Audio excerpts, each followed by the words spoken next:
പ്രിയ സുഹൃത്തുക്കളെ, the highest and longest ആയിട്ടുള്ള ടണലാണ് തുരങ്കം, അടൽ ടണൽ. നോക്കണം, ഇത്രയും ഉയരത്തിൽ ഒരു ടണൽ എന്ന് പറഞ്ഞാൽ അതാണ് അതിൻ്റെ പ്രത്യേകത. ടണലുകൾ പലയിടത്തും ഉണ്ട് എങ്കിലും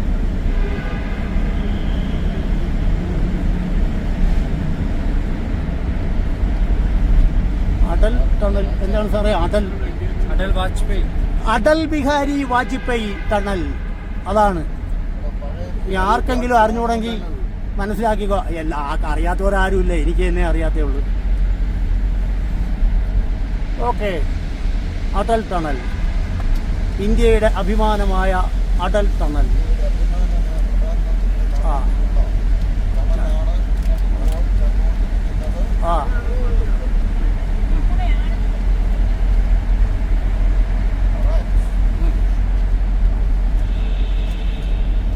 അതങ്ങനെ നീണ്ടു പോകും.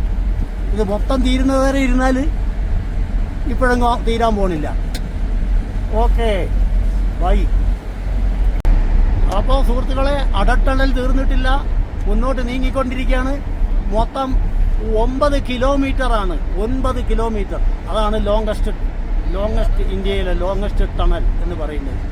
അതുപോലെ ഏറ്റവും ഹയസ്റ്റ് പ്ലേസിൽ 6000 അടിക്ക് മുകളിൽ ഹൈറ്റുള്ള ഭാഗത്ത് ആണ് ഈ ടണൽ. പ്രിയ സുഹൃത്തുക്കളെ, ഇത് അടൽ ടണൽ കഴിഞ്ഞ് നോർത്തേൺ പോയിന്റ് വരെ നമുക്ക് അനുമതി ലഭിച്ചിട്ടുണ്ട്. പിന്നെ പെർമിറ്റ് എടുക്കണം. പെർമിറ്റ് കിട്ടിയിട്ടുണ്ട്. അതുവരെ പോകാൻ പറ്റുള്ളൂ. അതിനപ്പുറത്തേക്ക് ക്ലോസ്ഡ് ആണ്. റോത്താം പാസ് എല്ലാം ക്ലോസ് ആണ്. അപ്പോൾ അത് ഓപ്പൺ ആകുമ്പോൾ മാത്രമേ അങ്ങോട്ട് പോകാൻ പറ്റൂ. അതും ഇതുപോലെ വലിയ ഒരു അനുഭവമായിരിക്കും. പക്ഷേ എന്തുകൊണ്ടോ ഇപ്പോൾ അത് ക്ലോസ്ഡ് ആണ്. വളരെ ഹൈറ്റുള്ള ഭാഗത്താണ് റോത്താം പാസ്. അതുകൊണ്ട് നമ്മൾ റോത്താം പാസിലേക്ക് പോകുന്നില്ല. അടൽ ടണൽ കഴിഞ്ഞ് നോർത്ത് പോയിന്റ് വരെ പോകുന്നു, തിരിച്ചു വരുന്നു. Okay, bye. അങ്ങനെ സുഹൃത്തുക്കളെ, എൻ പോയിന്റിലേക്ക് അടുക്കുകയാണ്. നമ്മുടെ അഭിമാനമായ അടൽ ടണലിന്റെ എൻ പോയിന്റിലേക്ക് അടുക്കുകയാണ്. പുതിയൊരു ലോകമാണ് കാണാനിരിക്കുന്നത്. കവാടം കടക്കുന്നതും സ്വർഗവാതിൽ തുറന്നു അല്ല, പുതിയൊരു, അതെ, ശരിക്കും പുതിയ ഒരു ലോകം വീക്ഷിക്കാൻ ഒരവസരം. പിറന്ന കുട്ടി ലോകം കാണുന്നത് പോലെ. മഞ്ഞിന്റെ മായാ ലോകം, മാഹാത്മ്യം. ഇതാണ് ശരിക്ക് ഹിമാചൽ പ്രദേശായത്. ഇത് കാണാൻ ഇവിടെ തന്നെ വരണം സുഹൃത്തുക്കളെ. ചന്ദ്ര ബ്രിഡ്ജ് ഇതിന്റെ പേര്. ഇനി ഇവിടെ എഴുതിയിട്ടുണ്ട് ഓരോ സ്ഥലത്തും പോവേണ്ട. വായിക്കാൻ പറ്റുന്നവർ വായിക്കുക. ലേയിലേക്ക് 396 kilometre left. 27 kilometre Rohtang 27 kilometre. Srinagar 560 kilometre, അത് ലെഫ്റ്റിലേക്ക്. കാർഗില് 450 കിലോമീറ്റർ ലെഫ്റ്റിലേക്ക്. ചരിത്ര പ്രസിദ്ധമായ കാർഗില്. എന്താ? ഓക്കെ, ഇതാണ് സംഭവം. 8 മണിയാകുമ്പോൾ തുടങ്ങുന്നതാണ് അവര് പറഞ്ഞത്. അവർക്ക് 8 മണിയാകുമ്പോൾ കിട്ടും. 8 മണി 10 മണിക്കുള്ളിൽ അവർക്ക് എടുക്കാൻ പറ്റും. നമുക്ക് 8 മണിക്ക് സ്റ്റാർട്ട് ചെയ്യും. അപ്പൊ നേരത്തെ പോയി നമ്മുടെ സ്റ്റാഫ് അവിടെ പോയി. കാറിന്റെ പുറത്തേക്ക് വീണു. കാറായതുകൊണ്ട് കുഴപ്പമില്ല. അങ്ങനെ നോർത്തേൺ പോയിന്റിലേക്ക് പോയിക്കൊണ്ടിരിക്കുകയാണ്.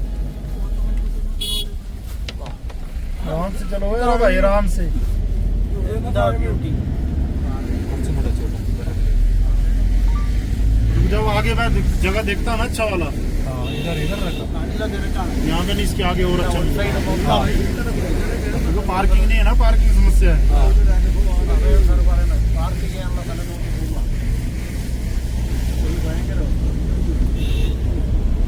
എവിടെ നിന്ന് വെച്ചാൽ പാർക്ക് ചെയ്യാം. ബാക്കിയൊക്കെ നമ്മൾ നടന്നു. കാഴ്ച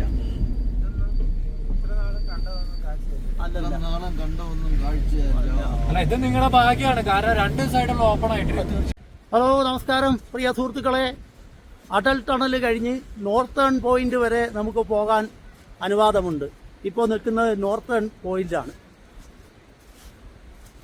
അപ്പോൾ നോർത്തേൺ പോയിന്റിലെ അത്യുഗ്രൻ കാഴ്ച ഇതുവരെ നമുക്കിപ്പോൾ പെർമിറ്റ് കിട്ടിയിട്ടുള്ളൂ. ഇനി അങ്ങോട്ട് പോയാൽ റോക്താങ് പാസ് ഒക്കെ ഉള്ള ഭാഗമാണ്. അതിപ്പം തുറന്നിട്ടില്ല. അത് ഹൈ ആൾട്ടിറ്റ്യൂഡാണ്. മഞ്ഞ് മൂടി കിടക്കുന്ന ഡേഞ്ചറസ് ആയിട്ടുള്ള ഭാഗങ്ങളാണ്. അത് ചില പ്രത്യേക സമയങ്ങളിൽ മാത്രമേ തുറന്നു കിട്ടൂ. ഓക്കെ, അപ്പോൾ കൂടുതൽ വിശേഷങ്ങൾ പിന്നാലെ വരുന്നു. പ്രിയ സുഹൃത്തുക്കളെ, നോർത്തേൺ പോയിന്റ് അടൽ ടണൽ കഴിഞ്ഞിട്ട് നോർത്തേൺ പോയിന്റ് വരെയാണ് നമുക്ക് പ്രവേശനം അനുവദിച്ചിട്ടുള്ളത്. അപ്പോൾ ആ ഭാഗങ്ങളാണ് കാണുന്നത്. ഉണ്ടോ, മഞ്ഞ് മൂടിക്കിടക്കുന്ന പർവ്വത ശിഖരങ്ങൾ. ഇവിടെ വേരിയസ് ആക്ടിവിറ്റീസ് ഒക്കെ നടക്കുന്നുണ്ട്. മഞ്ഞിൽ സഞ്ചരിക്കാൻ കഴിയുന്ന തരം പ്രത്യേക ട്രാക്ടറോ എന്നൊക്കെ പറയാം. അപ്പോൾ അത് മഞ്ഞിൽ പോകാൻ പറ്റിയ റഫ് യൂസിനുള്ള വാഹനമാണ്. അങ്ങനെ പല പല ആക്ടിവിറ്റീസും ഇവിടെ ഉണ്ട്. അഡ്വഞ്ചറൊക്കെ താല്പര്യമുള്ളവർക്ക് അത് ഉപയോഗപ്പെടുത്താവുന്നതാണ്. ഒരു അരുവി കാണുന്നില്ലേ? അരുവിയല്ല, നദിയാണ്. നദി ഉത്ഭവിച്ച് ഒഴുകിക്കൊണ്ടിരിക്കുകയാണ്. ചിനാബ് എന്ന് പറയും. ഇത് സിന്ധു നദിയുടെ ഒരു ട്രിബ്യൂട്ടറിയാണ്, പോഷക നദി. അപ്പോൾ ഇത് പാകിസ്ഥാനിലേക്കാണ് ഒഴുകുന്നത്. അറിയാമല്ലോ, സിന്ധു നദിയുടെ ബഹുഭൂരിപക്ഷം ഭാഗങ്ങളും പാകിസ്ഥാനിലാണ്. സിന്ധുവിന് അപ്പുറത്തുമുള്ള നാടാണ്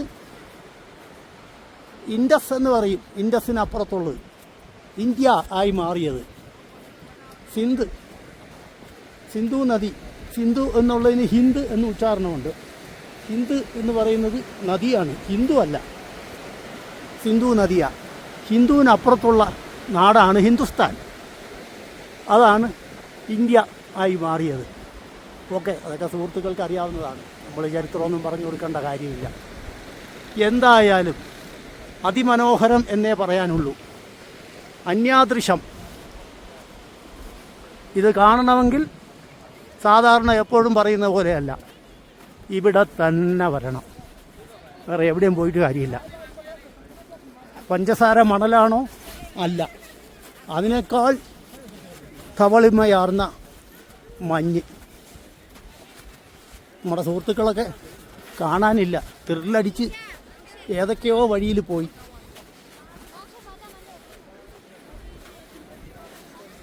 ആരെങ്കിലും കാണുകയാണെങ്കിൽ കാണിക്കാതെന്നേ പറയാൻ പറ്റൂ. 13 പേരുണ്ട്. അവർ എങ്ങോട്ടോ പോയതല്ല, എൻ്റെ കയ്യിലുള്ള പ്രശ്നമാണ്. ഞാൻ വീഡിയോ എടുക്കാനായിട്ട് ഇങ്ങനെ നടക്കുമ്പോൾ അവർ കൂട്ടം തെറ്റിപ്പോകൽ സ്വാഭാവികമാണ്. അപ്പോൾ കൂട്ടം തെറ്റിയാലും അരമണിക്കൂർ കഴിയുമ്പോൾ എല്ലാം ഒരു പ്രത്യേക ക്ലസ്റ്ററിൽ എത്തിച്ചേരും. അതുകൊണ്ട് പ്രശ്നമൊന്നുമില്ല. ചിനാബ്, ശുദ്ധജലം ഒഴുകുന്ന ചിനാബ്. അതിഭയങ്കരമായ തണുപ്പായിരിക്കും. ശുദ്ധജലം വേണമെങ്കിൽ കുടിക്കാം. ഇത് കാണുമ്പം തോന്നാം ഈ നദി ഇന്ത്യക്ക് കിട്ടിയിരുന്നെങ്കിൽ എന്ന്. അത് നമ്മുടെ ആഗ്രഹം അല്ല, അത് പാകിസ്ഥാനിലേക്ക് ഒഴുകിക്കൊണ്ടേയിരിക്കുന്നു. അവർക്കും വേണമല്ലോ നദി.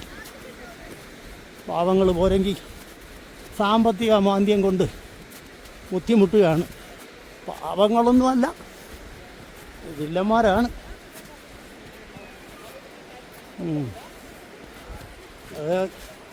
അവരുടെ പല പല അന്ധവിശ്വാസങ്ങളിൽ പ്രചോദിതരായി ഉള്ള ചില വില്ലത്തരം ഉള്ളതാണ്.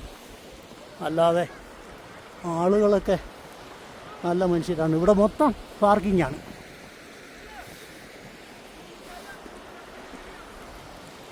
നല്ല റഷായിരുന്നു. കുറേ നേരം വെയിറ്റ് ചെയ്തിട്ടാണ് ട്രാഫിക് ജാമിൽ കുടുങ്ങി നമുക്ക് മുന്നോട്ട് വരാൻ അവസരം കിട്ടിയത്. അപ്പോൾ ഇതൊക്കെയാണ് കാഴ്ചകൾ സുഹൃത്തുക്കളെ. കാഴ്ചകൾ എന്ന് പറഞ്ഞാൽ ഒരു 1.5 കാഴ്ചയാണ്. Okay bye.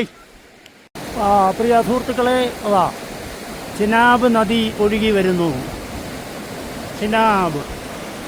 ചിനാബ് നദി, ശുദ്ധമായ ജലം കണ്ടോ, അടിത്തട്ട് കാണാം. ഇതിൽ മത്സ്യങ്ങളുണ്ടെന്ന് പറയുന്നു. ഞാനൊന്ന് തൊട്ട് നോക്കി, നല്ല ഐസിൻ്റെ തണുപ്പാണ്.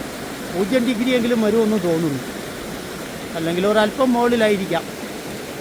നല്ല തണുപ്പുണ്ട്. മത്സ്യങ്ങളെ ധാരാളം കണ്ടിട്ടുണ്ട്. അത് കണ്ടോ, ചിനാബ് നദി, മലനിര, മുകളിൽ മഞ്ഞിൽ പല പല ആക്ടിവിറ്റി നടക്കുന്നു. ആളുകൾ കണ്ടോ, എല്ലാവരും വളരെ റിലാക്സിങ് മൂഡിലാണ്. പലരും ഫോട്ടോ എടുക്കുന്നുണ്ട്, ചിലർ മെഡിറ്റേഷൻ ചെയ്യുന്നുണ്ട്. മെഡിറ്റേഷൻ ചെയ്ത് പോകും. അത്ര മനോഹരമായ പ്രകൃതിയാണ്. അതാണ് പ്രകൃതിയുടെ ലീലാവിലാസങ്ങൾ, മനോഹാരിത, അത്ഭുത പരതന്ത്രരാക്കുന്ന പ്രതിഭാസം കണ്ണ് മഞ്ഞളിച്ച് അത്ഭുതപ്പെട്ട് നിന്നില്ലെങ്കിലേ അത്ഭുതമുള്ളൂ.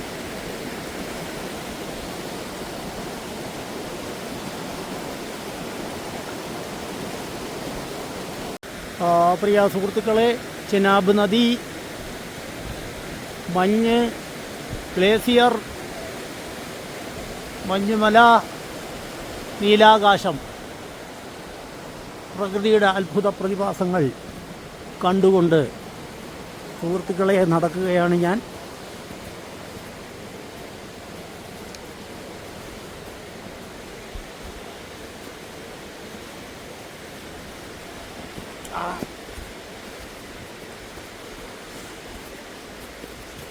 തെന്നലുണ്ട്.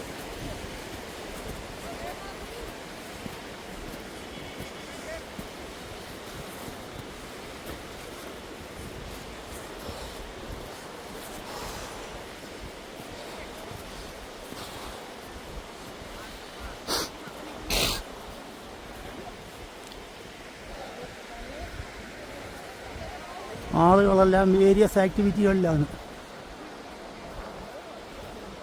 മഞ്ഞ് വാരി എറിഞ്ഞ് കളിക്കുന്നുണ്ട്. ചിലർ മഞ്ഞിൽ കിടന്ന് ഉരുളുന്നുണ്ട്. ചിലർ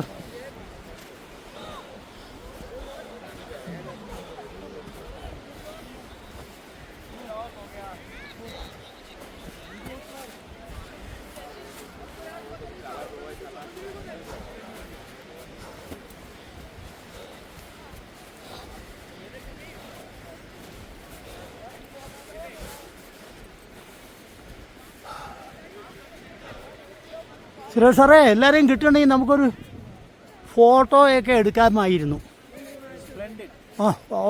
പറഞ്ഞറിയിക്കാൻ വയ്യ.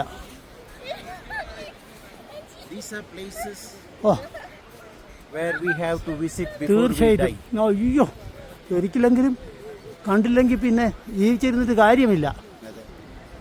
അങ്ങനെ കാണാതെ മരിച്ചു പോയവർക്ക് പോയി എന്നേ പറയാനുള്ളൂ. നാടൻ ധൈര്യമായിട്ട് വാ, അത്ര പേടിക്കാനില്ല. നമ്മൾ സ്വിറ്റ്സർലൻഡും അതൊക്കെ ഭയങ്കര മഹത്വവൽക്കരിക്കും, പക്ഷേ ഇത് തന്നെയാണ് കറക്റ്റ്. ഞാനത് പറഞ്ഞു സാറേ, സ്വിറ്റ്സർലൻഡിൻ്റെയൊക്കെ ഒരുപാട് പൈസ ചിലവാക്കി പോകുന്ന അതിനേക്കാളും മനോഹരമായ സ്ഥലങ്ങൾ നമ്മൾ പോയതാ. ഇത്രയും ബ്യൂട്ടി. ഞാനും ടിറ്റിലിസിൽ പോയി. അതാ പോയിന്റിൽ നിന്ന് ഒരു കറക്കം കറങ്ങുന്നു, തിരിച്ചു വരുന്നു. അല്ലേ ശ്രീലത മാഡം? ശരി തന്നെ അല്ലേ? അതെ, തീർച്ചയായും. അതെ. അത് ശരിക്ക് പിന്നെ വേൾഡ് സ്റ്റാൻഡേർഡിൽ തന്നെ നിർമ്മിച്ചതാണ്. സ്വിറ്റ്സർലൻഡിൽ 1 കിലോമീറ്റർ. അപ്പോൾ നമ്മുടെ സുഹൃത്തുക്കളെല്ലാം പല പല വഴിക്കാണ്, പല പല ആക്ടിവിറ്റീസ്. ഇവിടെ ഏതോ ഒരു കുട്ടി എന്തോ ഒരു മഞ്ഞിൽ ശില്പം പണിയുന്നത് കാണാം. അതല്ല, അത് നമ്മുടെ ആള് തന്നെ. അമൃത ഒന്നുകൂടെ ഇങ്ങോട്ട് നോക്കൂ. കണ്ട അതാണ്. പിന്നെ രഞ്ജിനി മാഡം അടുത്ത് നിൽക്കുന്നു. മാസ്ക് ഉള്ളത് നോക്കണ്ട. ആ ഗിരിധർ ജി അവിടെ നിൽക്കുന്നു. ആ ആ അതാ ഇനി കണ്ടില്ല എന്ന് വേണ്ട. നല്ല ഒരു കാഴ്ചയാണിത്. ഒരിക്കലും നമ്മളിത് മിസ്സാൻ പറ്റുന്നത് പോലെ ഒരു കാഴ്ചയാണ്. അത്യുഗ്രൻ. ആ മറ്റൊരു കുട്ടി ചെറുപ്പക്കാരൻ 26 വയസ്സ് മാത്രമുള്ള അവിവാഹിതൻ നാളെ വിവാഹം കഴിക്കാൻ പോകുന്ന. ഒന്ന് ഇങ്ങോട്ട് നോക്ക് സാറേ, ഒന്ന് നോക്കണ്ട ചേട്ടാ. ആ അത് തന്നെ, അത് എങ്കിലും നമ്മുടെ ടൂർ കോർഡിനേറ്ററാണ് അഭിരാം ജി. ആ ആ ഇതെല്ലാം നിർനിമേഷനായി വീക്ഷിച്ചുകൊണ്ട് നിൽക്കുകയാണ് നമ്മുടെ ഗിരിധർ ജി. നല്ല ശില്പം. നമ്മൾ മാർക്കിടും കുട്ടി. അല്ല, ഒരു കാര്യം ചെയ്യാം അമൃത, ആദ്യം ശില്പം കഴിയട്ടെ, എന്നിട്ട് നമ്മൾ വരാം കേട്ടാ. എത്രത്തോളം കല ഉണ്ടെന്നറിയാമല്ലോ. പ്രിയ സുഹൃത്തുക്കളെ, ഇതിനെല്ലാം പ്രചോദനമായത് അമൃതയുടെ കലയാണ്. അപ്പോൾ ആ കല കണ്ടിട്ട് അപ്പുറത്ത് നമ്മുടെ നവദമ്പതികൾ അമ്പിളി ആൻഡ് നന്ദഗോപാൽ ഒരു കലാസൃഷ്ടി നടത്തിയിട്ടുണ്ട്. വാശിയേറിയ മത്സരമാണ്. അപ്പോൾ ഇതിന് പ്രചോദനം നൽകിയത് അമൃത എന്നുള്ള നിലയ്ക്ക് അമൃതയോട് ചോദിക്കുമ്പോൾ അമൃതയ്ക്ക് എന്താണ് ഇതിനൊരു പ്രചോദനമായത് അമൃതയുടെ അഭിപ്രായത്തിൽ? എന്റെ കൂട്ടുകാർ ഇവിടെ ഉണ്ടാക്കിയതായിരുന്നു എന്റെ ഒരു പ്രചോദനം. അതെ, വളരെ വെല്ലുവിളി നിറഞ്ഞതായിരുന്നു ഈ തണുപ്പത്ത് ഇത് ഉണ്ടാക്കേണ്ടത്. പക്ഷേ അഭിനയം ചേട്ടൻ കൂടുതൽ ഉണ്ടായത് കാരണം ഉണ്ടാക്കി. ഇവിടെ ഇതൊരു ട്രെൻഡ് ആക്കാൻ പറ്റിയതിൽ എനിക്ക് സന്തോഷമുണ്ട്. ഓ ശരി ശരി ശരി. ഞാൻ പിന്നെ ഇതൊരു കോമ്പറ്റീഷനായി കാണുന്നില്ല, ഒരു എന്താ ഫ്രണ്ട്ലി. അതെ, അപ്പോ അത് ശരിക്കും പറഞ്ഞാൽ അമ്പിളിയാണ് പ്രചോദനം അല്ലേ? അമ്പിളിക്ക് ക്രെഡിറ്റ് അമ്പിളിക്കാണ് പോകേണ്ടത്. അമ്പിളിക്ക് ആയിരുന്നു പ്രചോദനം എന്ന് പറഞ്ഞ സ്ഥിതിക്ക് അതെടുക്കാം. അമ്പിളി പ്രചോദനമാണെന്ന് പറഞ്ഞ സ്ഥിതിക്ക് അമ്പിളിക്ക് പ്രചോദനമായത് എന്താണ്? അവര് പരസ്പരമുള്ള ഒരു മത്സരമാണ്. ഇനി അമ്പിളിയുടെ കലാസൃഷ്ടിയിലേക്ക് പോകാം. എന്താണ് ഉദ്ദേശം എന്നൊന്നും നമ്മൾ ചോദിക്കുന്നില്ല. കലാസൃഷ്ടിയിൽ ചോദ്യമില്ല. ആ കണ്ടോ, അതാണ് സംഭവം. ഇതൊക്കെ ശരിക്ക് പ്രദർശനത്തിന് വച്ചാൽ അവാർഡുകൾ ഉൾപ്പെടെ. ഇനി നമ്മൾ അമ്പിളിക്ക് പ്രചോദനമായ ആളാണ് ആ കൈപിടിച്ച് ഉയർത്തിയത്, നന്ദഗോപാൽ. അപ്പൊ നമ്മൾ മാർക്കിടുമ്പം ഒരു 10 സാറേ ഇതിന് നമുക്ക് എത്ര കൊടുക്കാം? അത് പറയുന്നില്ല. 10 99 ആണെങ്കിൽ ഇതിനോ 98. ഒരു പോയിന്റ് അത് വിഷമിക്കാനില്ല. ഒരു മത്സരമാകുമ്പോ അങ്ങനെയൊക്കെ വരും. ഒരു പോയിന്റിന്റെ മാത്രം വ്യത്യാസമേ ഉള്ളൂ. അപ്പോ നമ്മള് ഇത് ഒരു അല്പം മുന്നോട്ട് മാറിയത് ഒരു വെല്ലുവിളിയായി ഏറ്റെടുക്കുക. അടുത്ത പ്രാവശ്യം നമുക്കായിരിക്കണം ഫസ്റ്റ്. എന്തായാലും 1ാം സമ്മാനം കിട്ടിയ നമ്മുടെ അമൃതയെ ആർദ്രമായി അഭിനന്ദിച്ചിരിക്കുന്നു. ഇത് നിന്റെ അമ്പരം തൂകി ഞാൻ മേഘനായി നിന്നെ പുൽകി അമ്പരം തൂകി ഞാൻ മേഘമായി ഇളം പൂസന്ധ്യയാ. അമൃതകല, അമ്പിളിക്കല. ഓക്കെ സുഹൃത്തുക്കളെ, ബൈ. പ്രിയ സുഹൃത്തുക്കളെ, അപ്പോൾ നമ്മുടെ അടൽ ടണൽ കഴിഞ്ഞ് നോർത്തേൺ പോയിന്റിൽ നിന്ന് നമ്മൾ വിടവാങ്ങുമ്പോൾ കൺക്ലൂഷൻ അവതരിപ്പിക്കുന്നതിന് വേണ്ടി നമ്മുടെ പ്രഗത്ഭമതിയായ ജോണി സാറിനെ ക്ഷണിക്കുന്നു. പ്രിയ സുഹൃത്തുക്കളെ, നമ്മുടെ മണാലി പ്രോഗ്രാമിലെ ഉച്ചവരെയുള്ള പ്രോഗ്രാമിന് നമ്മളൊരു ബ്രേക്ക് കൊടുക്കുകയാണ്. നമ്മൾ കണ്ടല്ലോ കലാകാരന്മാരുടെയും കലാകാരികളുടെയും പ്രകടനം നമ്മൾ കണ്ടു. ഇനി ഉച്ചയ്ക്ക് ശേഷം ഇതിലും നല്ല പ്രകടനങ്ങളുണ്ട് മണാലിയുടെ അന്തരീക്ഷത്തിൽ നടക്കുന്നതാണ്. എല്ലാവർക്കും ഒരു short break. Okay, thank you Johnny sir, thank you. പ്രിയ സുഹൃത്തുക്കളെ, അപ്പൊ നമ്മൾ കൺക്ലൂഷൻ ആയെങ്കിലും ഇല്ല, കൺക്ലൂഷൻ ആയില്ല, ഞങ്ങൾ റെഡി എന്ന് പറഞ്ഞ് മുന്നോട്ട് വന്നിരിക്കുകയാണ് 2 ചെറുപ്പക്കാർ, യുവമിഥുനങ്ങൾ. അപ്പൊ അത് ഒന്ന് സുരേഷ് സാറ്, 2 ശ്രീലതാജി. കണ്ടോ, അവർ ശക്തമായി കളിക്കുകയല്ല, പരസ്പരം യുദ്ധം ചെയ്യുകയാണ്. അത് ആര് ജയിക്കും ആര് തോക്കും എന്നുള്ളത് തീരുമാനമായി. യുദ്ധം ചെയ്ത് കുറച്ച് ക്ഷീണിച്ച് ഭാര്യ കണ്ട പ്രോത്സാഹിപ്പിക്കുന്നുണ്ട് അമൃത. വടക്കം പറവൂരും ഹരിപ്പാടും. തിരുവനന്തപുരം ഹരിപ്പാടല്ല തിരുവനന്തപുരം, വട്ടിയൂർക്കാവ്. വരവിച്ചു. ശ്രീലത മാഡം വിജയിച്ചതായി പ്രഖ്യാപിക്കേണ്ടി വരും.